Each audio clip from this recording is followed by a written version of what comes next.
आप अभी सनातन की बात कर रहे थे। सनातन धर्म के जो सबसे बड़े व्याख्याकार हैं वह महर्षि वेदव्यास हैं। वेदों की परंपरा को जिन्होंने लिपिबद्ध करके आने वाली पीढ़ी के लिए दिया, उन्होंने मातृशक्ति की उपमा किस रूप में की है? मैं पांडे जी आपके सामने इसलिए कह रहा हूं, आप एक श्रेष्ठ कुल में पैदा हुए हैं, ब्राह्मण हैं, वयोवृद्ध हैं। इस पूरे सदन में जो सबसे वरिष्ठतम सदस्यों में हैं, उम्र में भी, अनुभव में भी, उनमें से आप हैं, इसलिए आपका हम सम्मान करते हैं। और इसलिए आप जो बात बोलते हैं वो व्यवहारिक बात बोलते हैं। आपकी जो बात थी वो किसी को बुरा भी नहीं लगती है। अलग विषय है कि आपका और संजय निषाद में इस समय क्यों किस बात को लेकर रंजिश चल रही है। तो लगता है कि आपकी पोखरी का भी ठेका करके आ गया लगता है।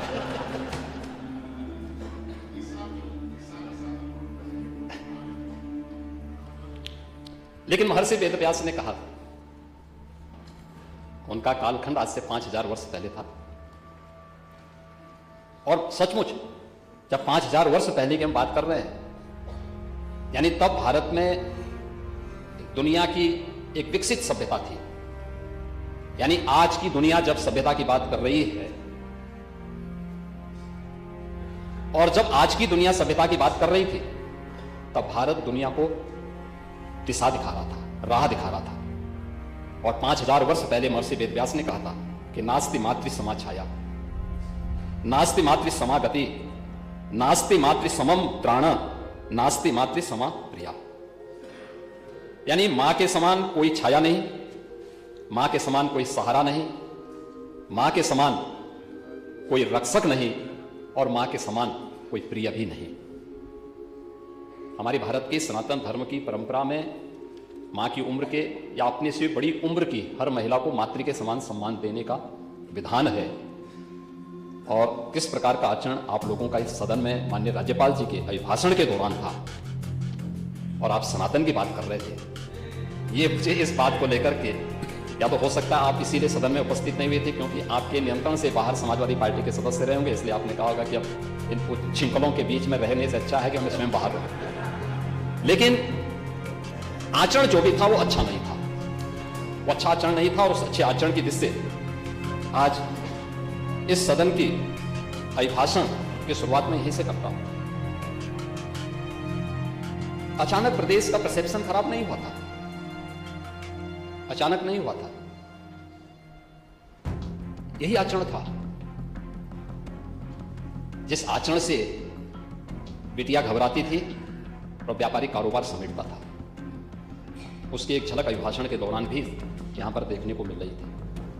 और वह किसी भी स्थिति में मुझे नहीं लगता है कि प्रदेश का कोई भी व्यक्ति उसको स्वीकारेगा।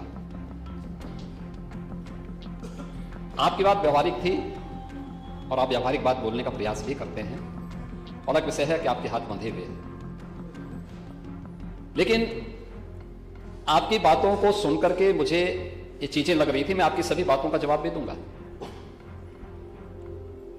और जो गालिब ने भी कहा था कि गालिब उम्र भर में ये धूल करता रहा, धूल चेहरे पर थी और आईना साफ करता रहा।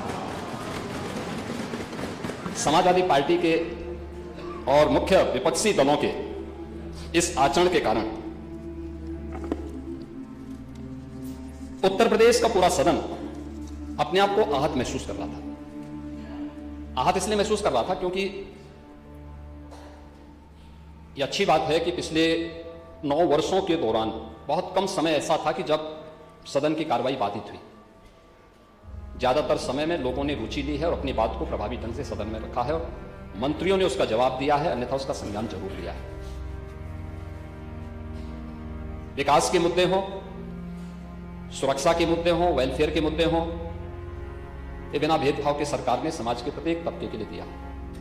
महामहिम राज्यपाल ने जो अपनी बातें इसमें रखी थी, 2-3 बातें उसमें प्रमुख रूप से थी कि 6 करोड़ से अधिक की आबादी को पिछले 8 वर्ष के अंदर सरकार के द्वारा किए गए सतत प्रयास से, डबल इंजन सरकार के द्वारा, उन्हें बहुआयामी गरीबी की रेखा से ऊपर किया गया है।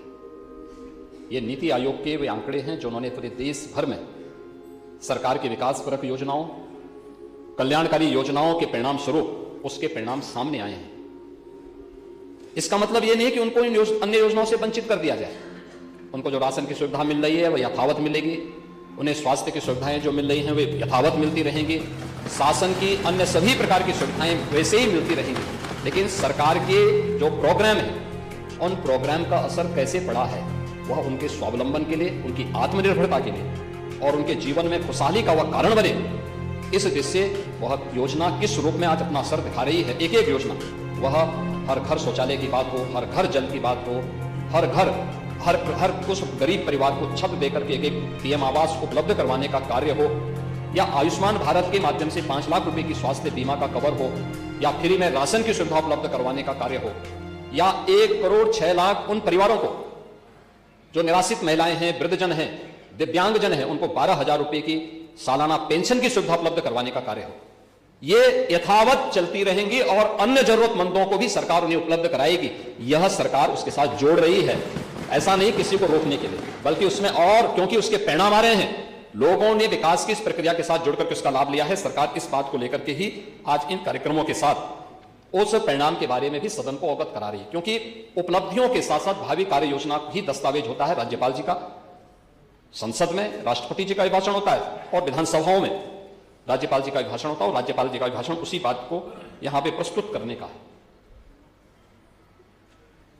आपने देखा होगा, आपने बहुत सारी चीजों को अपने भाषण में उसको स्वीकार भी किया है कि संगठित अपराध नियंत्रित हुआ है।